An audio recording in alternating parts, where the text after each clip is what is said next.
Hi, I'm Chelsea with C Studio Interiors and Design, and today we are here at the Timber Project, and I'm going to share with you guys a little bit more about this project and the process of how we got from where the home used to be to where it is now.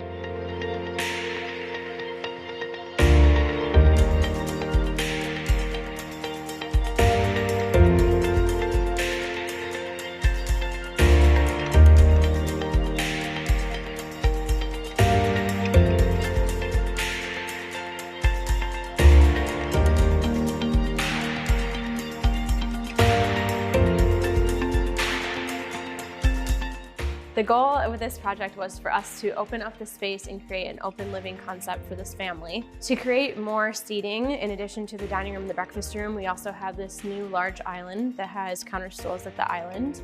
And we kept the sink where it was underneath the window so they could look out to their yard. But then we relocated the range to the island and did a floating hood over it, as well as the pendants, so that they can look out when people are sitting at the island. The breakfast room, we kind of wanted to create a built-in nook area that has banquette seating and then a table and chairs around it. And I really love how we added in the sconces to kind of get a bit cozy feel.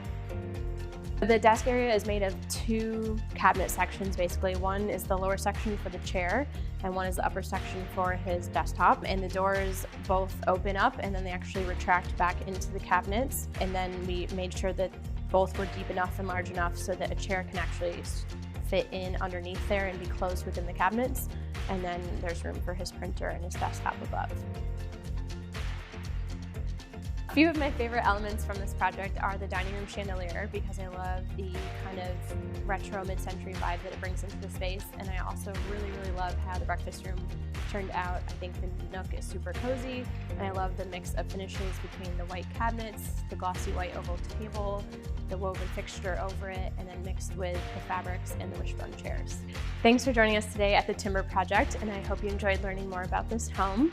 You can follow along with us on social media at cstudio_id to see more upcoming projects.